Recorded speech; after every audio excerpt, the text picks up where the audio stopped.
All right, so we're diving into covered calls today. Yeah, covered calls? And I feel like this is where options get Interesting. really interesting. For sure. So we've talked about options in previous episodes, like the very basics. Okay. But this is where we really kind of get into the Nitty-gritty. nitty-gritty, yeah, because The mechanic of it. it's a strategy and it can be It is. very profitable, Absolutely. but also like all investing risky. So There's always risk. yeah, there's always risk. So the idea of a covered call is Well, maybe let's just start with what is a covered call. Right? okay, yeah. So imagine And this for people who maybe Yeah. have heard of it, I've maybe been a little intimidated by it. intimidated by it. Yeah. Because it sounds scary. Yeah, it sounds like a scary, complicated thing, For sure. but it's really not. It's really not. So think of it like this. You're a homeowner, and instead of letting that spare room gather dust, you decide to rent it out for some extra cash, Okay. right? Okay, I like where this is going. So with covered calls, you're essentially renting out your stocks. So my stocks are my property. Precisely. You own 100 shares, let's say, and you give someone the option, but not the obligation, to buy those shares from you at a set price by a certain date. So it's like I'm setting a for rent sign on my stock Yes. with a price and a lease term. That's Okay. right. But why would anyone want to rent my stock instead of just buying it outright? That's where things get interesting, right?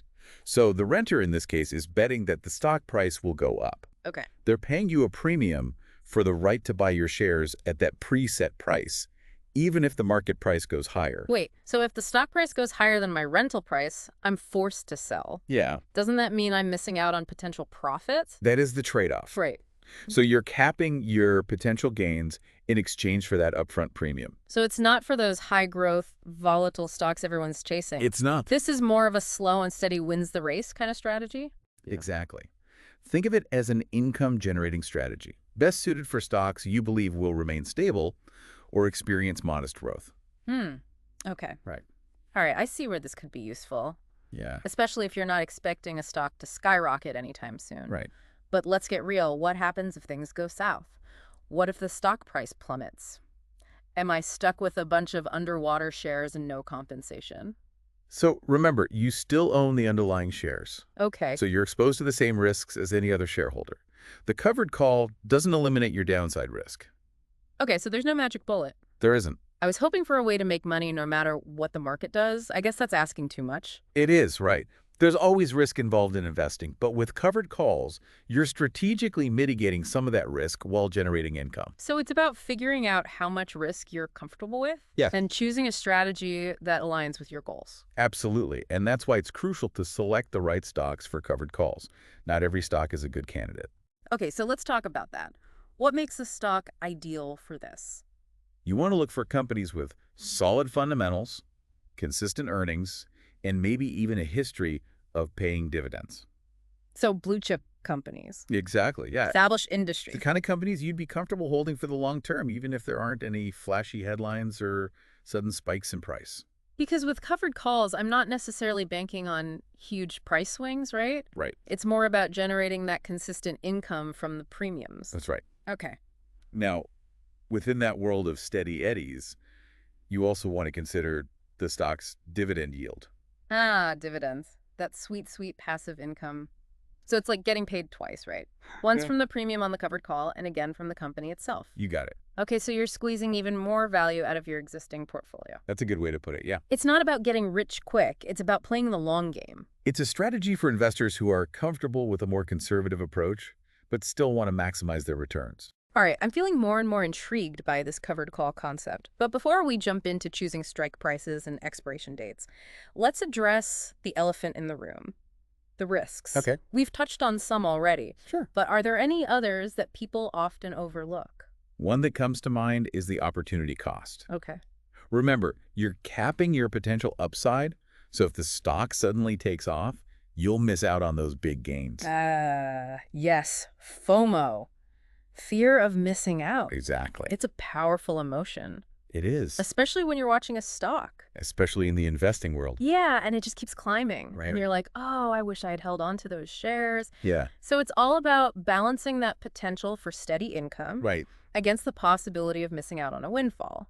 Tough call, no pun intended. Indeed. And remember, even with careful stock selection, Uh-huh. there's always the risk that the market throws you a curveball. Absolutely. A company could announce some bad news that nobody expected. The overall market could tank. For sure. You never know. No crystal ball, unfortunately. No. Nope. So it's not just like a set it and forget it. It is not. I put the covered call on and I can just ignore it for the next 6 months. Good. You need to be actively monitoring and be prepared to adjust as needed.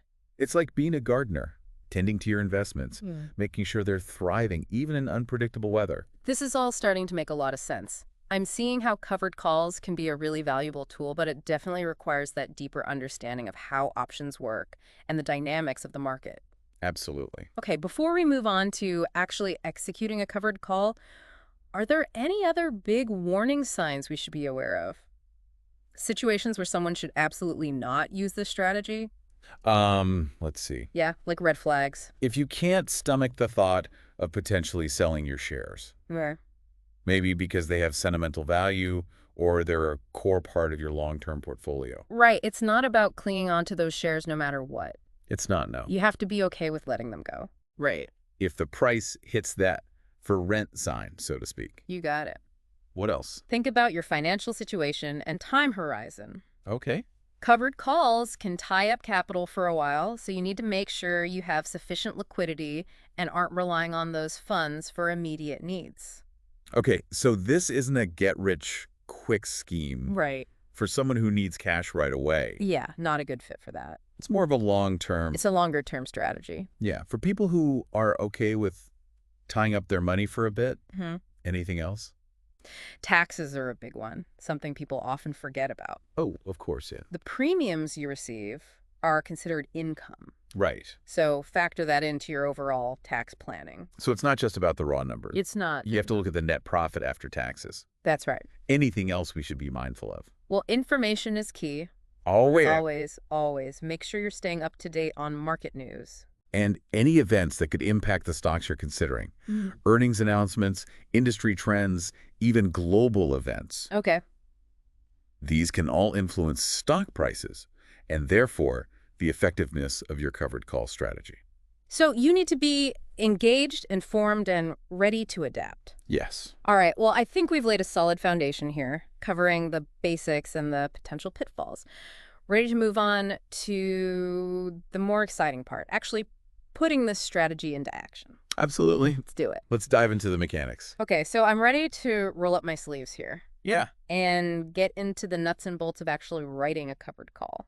Okay. But before we do that, Sure. can we rewind just for a sec? Yeah. I'm still wrapping my head around Okay. why anyone would buy a call option in the first place. Uh-huh. Why not just buy the stock? Right. You know what I mean? Yeah. If you think a stock is going to go up, Uh-huh. just buy the stock. Right. Why bother with... Why mess with options? Yeah, why mess around with all this? Yeah. So what's this... What's the appeal? Yeah, what's the advantage? That's a great question. And it really gets to the heart of what options are all about, right? Leverage and potential. Think of it like this. Buying a call option is like putting down a small deposit on a much larger purchase. Okay, so instead of buying 100 shares outright, Right. I It's can option. buy an option. Yes, That gives me the right to buy those shares later. that's right. Okay. And that option will cost you a fraction of the price of buying all those shares up front.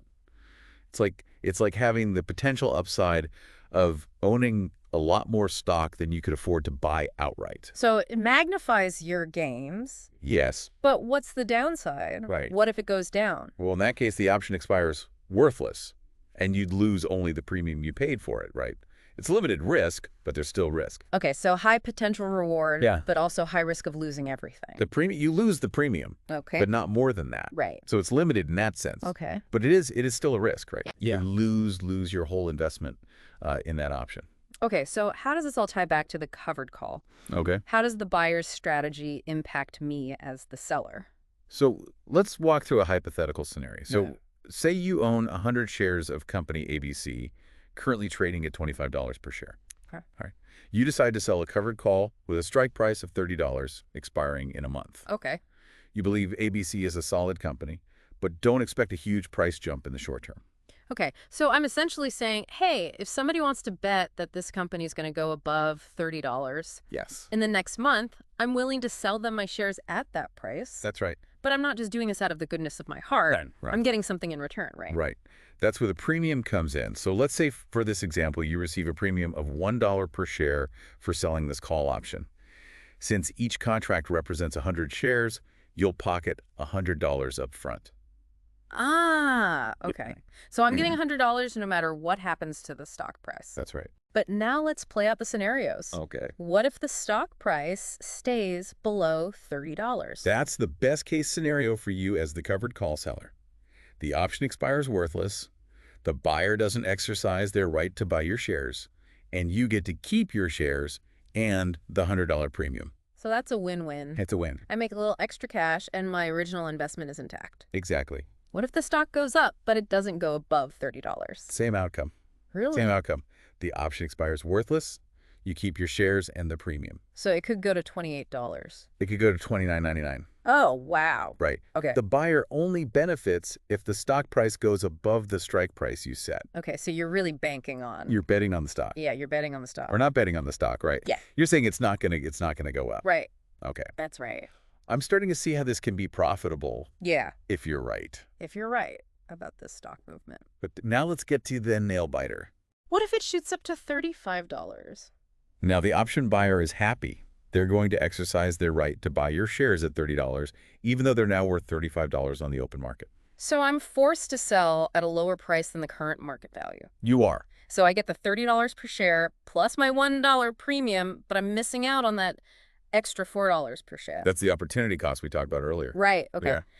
So you're trading the potential upside for a more predictable return, That's right. but you're still making a profit. You are still making a profit. You bought the shares at $25, sold them at $30, plus you received that $1 premium, right? That's a $6 per share profit. It's bittersweet, isn't it? It is. It is. It's like, oh, I could have made more. It's like watching your neighbor win the lottery when you could have bought a ticket too. Exactly. Right. Yeah. And that's why understanding your risk tolerance and investment goals is crucial, right? Yeah. If you're bullish on a stock and you believe it has significant growth potential, covered calls might not be the optimal strategy. It's about choosing the right tool for the job, right? Absolutely. Okay, so we've covered these basic scenarios. Right. But how do I decide what strike price and expiration date to use? Okay. Because that seems like the real art to the strategy. It is. It is. So let's start with strike price. So strike price, it's a balancing act between maximizing your premium and managing your risk. Okay, what factors should I be considering? So first, think about your outlook for the stock. Okay. Are you moderately bullish, neutral, or slightly bearish? Okay. Right? Your strike price should reflect that outlook. So if I think it's going to stay pretty flat, Yeah. I might choose a strike price that's just slightly A above. little bit above, yeah. Yeah. Out of the money a little bit. Okay, but if I'm a little more optimistic, I might choose a higher one That's right. to get a larger premium. Exactly. Okay. And then there's this concept of in the money versus out of the money options. Oh, yeah. Okay. Here come the technical terms. Break it down for me. What does that mean? So in the money call option means the strike price is below the current market price of the stock. Okay. So in our example with company ABC, if the current price is $25 and you choose a strike price of $20, that would be an in-the-money call. So that means the buyer is more likely to exercise that option, right? More likely, yes. Because they could buy it from me at $20, turn around and sell it for $25. Right. Instant profit. That's right. Okay. So out of the money is the opposite. The strike price is above the current market price. Okay. So a strike price of $30 when the stock is at $25 would be out of the money. So that's less likely to get exercised? Less likely, yes. Okay. Which means I'm more likely to keep my shares and the premium. Correct. But wouldn't that mean the premium is lower? Yes, you got it. That's the trade-off, right? Higher risk of assignment with an in-the-money call, but a potentially higher premium. Okay. Lower risk of assignment with an out-of-the-money call, but a lower premium. Okay. So it's about finding the balance. Finding the balance. Okay. Absolutely. There's no magic formula here, right? There isn't, no. It's really just about understanding the dynamics. Yeah. Making a judgment call Exactly. based on your risk tolerance. That's right. And another factor that influences the premium is implied volatility. Okay, another new term. I know, sorry. We're throwing a lot at you today. What is that? So, implied volatility. Then why should I care? So implied volatility is basically a measure of how much the market expects a stock's price to fluctuate in the future. Okay, so if a stock is known for being unpredictable, going up and down a lot, Up and down, volatile, yeah, right? it will have higher implied volatility. Exactly, that's right. So it has a higher fear factor, you could say, Okay. baked into the option prices. So if a stock is like that, the premiums for both calls and puts will be higher. That's right, Okay. because there's more potential for it to move. I see, I see. Higher risk, higher potential reward. All right, but we haven't talked about the expiration date yet. Right, so how do you choose the expiration date? Yeah, how do I choose that? So generally speaking, the longer the time until expiration, the higher the premium you'll receive. Makes sense because it gives the buyer more time for the stock to move in their favor. Exactly right. Right. But longer-term options also tie up your capital for longer, and you can't sell another covered call on those shares until the existing one expires. Oh, okay, I see. Right.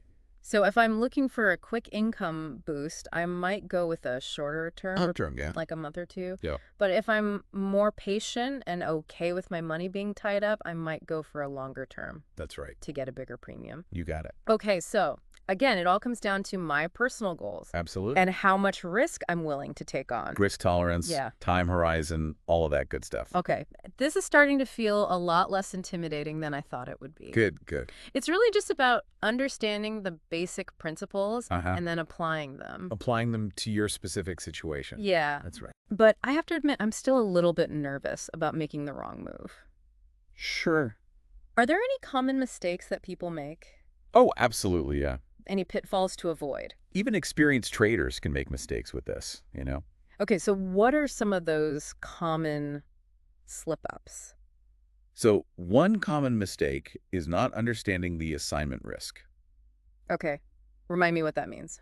So assignment risk means being prepared to sell your shares if the stock price goes above the strike price. Okay, Some investors get caught off guard by this, right. especially if they're emotionally attached to the stock. Right, it's like selling your house Exactly. when you weren't really ready to move. Yeah, it's like, oh, I didn't really want to sell those shares, but now I have to. Right, So you got to be prepared for that.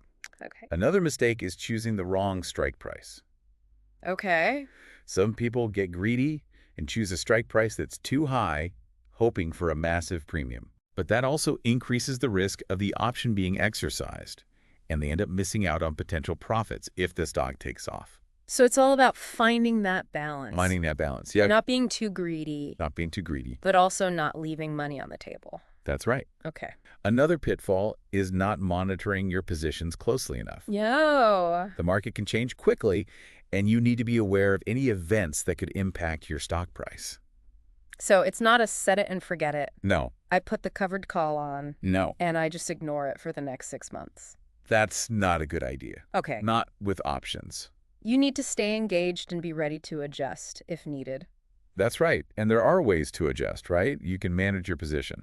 Okay, like what kind of adjustments are we talking about? Well, one option is to roll your covered call. Okay, we talked about that before, Well, we did, yeah. but I'm still not entirely clear what that means. Right. So imagine you sold a covered call with a strike price of $30, and the stock price starts climbing rapidly towards that price. Uh-oh. You're starting to get nervous about being forced to sell your shares. Yeah. Right. I feel the anxiety building Right. just thinking about it. So that's when rolling can be a useful strategy. Okay. It essentially means closing out your existing covered call position by buying back the option that you sold. Okay, so I'm canceling the contract? Yeah, essentially, yes. What happens next? So simultaneously, you sell a new covered call on the same stock, but with a higher strike price or a later expiration date. So I'm pushing out my for rent sign, You are, yeah. either raising the price or extending the lease term. That's a good way to put it. Okay. It gives you more breathing room, Yeah. potentially a higher premium too, right? Oh, okay. So it's a way to adapt to those changing market conditions and kind of protect your profits while still participating in any further upside. So it's about being flexible. It is. It's Yeah. a dynamic strategy. This is getting really interesting. I'm starting to see how covered calls can be a very versatile tool.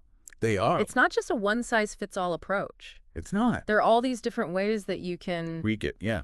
adjust it. Based on your outlook and what's happening in the market. That's one of the fascinating things about options, right? They provide so much flexibility Okay. for managing risk. Okay, so we've covered the mechanics pretty thoroughly. Uh-huh. But before we wrap up this section, Sure. are there any other adjustments or advanced techniques that maybe someone would want to consider? There are a few, but they might get a bit too deep in the weeds for our purposes today. Sure.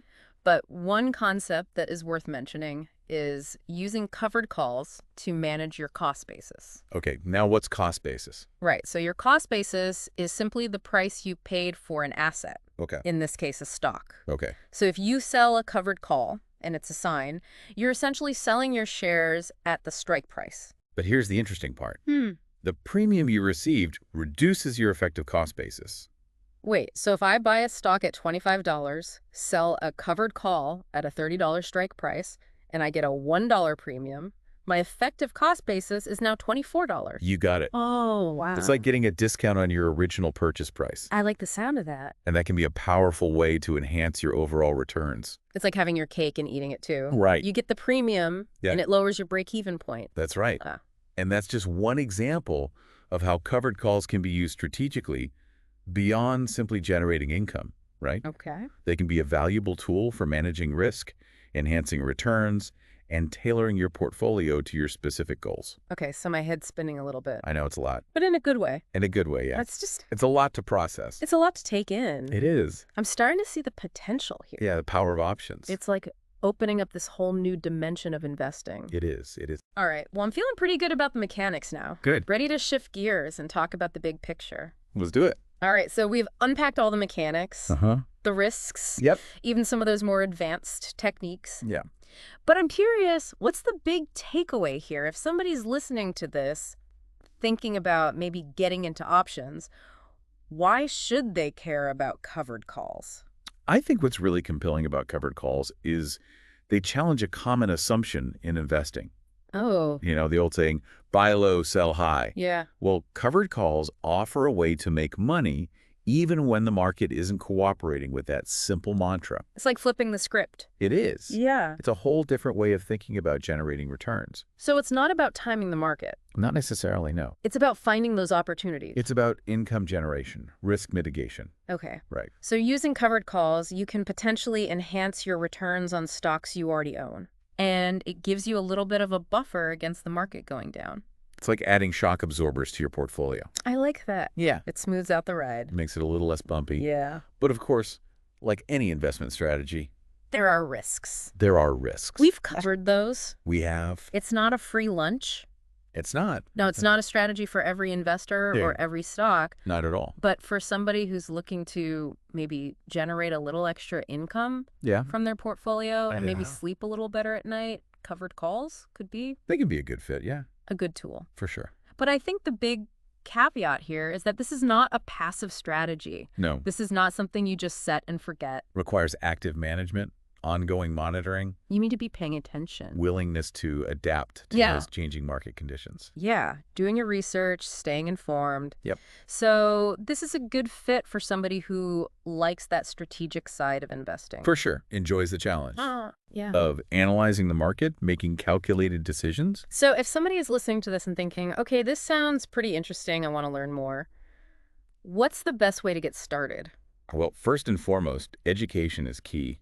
Always. Always. Yeah. Right. Education is key in everything. Don't just jump into the deep end without understanding the basics. Yeah, don't try to write covered calls Right. if you don't really understand what a covered call is. Exactly. Exactly. So do your homework. There are some fantastic resources available, books, websites, online courses that can teach you everything you need to know about options trading. There are tons of great resources out there, and I think maybe even starting with paper trading. Absolutely. That's a great way to get a feel for how covered calls work Yeah. in a risk-free environment Yeah, you can test out strategies, Yep. see how they perform. without risking your hard-earned money. Exactly. You can see what works, what doesn't work, Yeah. make adjustments. It's like learning to swim, right? Exactly. You don't jump in the deep end. You start in the shallow end. You get comfortable. You wade in. Yeah, yeah. You get comfortable with the water. And then once you feel confident with the basics, Then you can start small. yeah. Don't go all in right away. Dip your toes in. Gradually increase your exposure Okay. as you gain experience and confidence. Don't be afraid to ask for help. Absolutely. There are lots of experienced traders and mentors out there Lots of them. who are happy to share their knowledge. And their guidance And of course, we'll link to some of those resources in the show notes. in the show notes. Absolutely. So no excuses. No excuses. Don't have to do your research. Knowledge is power. especially in the investing world. All right, so let's wrap this up with some final thoughts. The one thing I want listeners to take away from this deep dive is that covered calls can be a powerful tool They can. for enhancing returns and managing risk, Absolutely. but they are not a magic bullet. No, there's no such thing. So do your research, do your homework, and most importantly, never stop learning. The market's constantly evolving. Yeah. So gotta stay ahead of the curve. So go forth and explore. Yeah. Do your research, practice, and most importantly, never stop learning. Never stop learning. And if you find yourself with questions or just want to share your experience, don't hesitate to reach out. Absolutely. We're always here to help. We love hearing from listeners. We do. So until next time, happy investing. All right, so we're back for another deep dive. And today we're looking at something pretty interesting. We got a podcast, and this one focuses on stock and options trading strategies. Interesting. Yeah, so we're going to be taking a look at the sponsors behind this podcast. Okay, sounds good. So from what I've seen, there were two sponsors that are mentioned pretty consistently throughout the episodes. Right. The first one's RDSP Investments, Okay. and the second is soundymax.com. That's interesting. Yeah, what do you make of that? Well, I mean, the RDSP investments one makes sense. Right. You know, target audience, people interested in finance. Exactly. Potential investors. Yep. Makes sense to advertise there, but the SoundyMax one, that's a bit curious. Yeah, soundymax.com. Yeah, they're all about microphones from what I could gather. Yeah, so like what's the connection? Right. It seems a little out of place at first glance, but Yeah. I think it's actually quite clever. Okay. When you think about it, you know, who are the people that are listening to podcasts? A lot of them are probably thinking about creating their own content, Right. whether that's a podcast, a YouTube channel, or anything that needs good audio. Uh-huh. And SoundyMax is tapping into that market, Yeah, directly reaching their target audience. that's true. They're going right to the source. Exactly. Yeah, that's a good point. And it's not just about the sponsorships themselves. This podcast really leans into that whole interactive side of things, too. Oh, yeah, for sure. Like they're constantly asking listeners to subscribe, Mm-hmm. leave comments, Mm-hmm. even suggest future topics they want to hear about. Which is smart. Yeah. What do you think about that approach? Oh, I think it's key for any podcast that wants to grow. Okay. You know, build that sense of community, Yeah. understand what the audience actually wants to hear, Right. keep them coming back for more. Right. And especially for a finance-focused podcast, I would imagine that direct feedback is probably pretty valuable. Oh, absolutely. You know, things are constantly changing. Yeah, for sure. Strategies need to adapt. So having that direct line to the audience. That's gold. So it seems like there are some pretty interesting benefits for all sides here. Yeah, definitely. You've got the podcast itself, getting that financial support. Right. The sponsors are getting that exposure to such a targeted audience. Mhm. And then the listeners are getting engaging content and a platform to actually interact and share their thoughts. It's a win-win. It really Yeah. is. And it makes you think about the relationship between content creators, sponsors, and the audience. Absolutely. So for everyone listening out there, I want to leave you with this thought. How much does the presence of a sponsor influence your perception of a podcast? A good question. Yeah, it's something to consider as we all navigate this constantly expanding world of online content. Lots to think about. All right, that's going to do it for this deep dive. Well- Thanks for joining us. Thanks, everyone. We'll see you next time. See ya.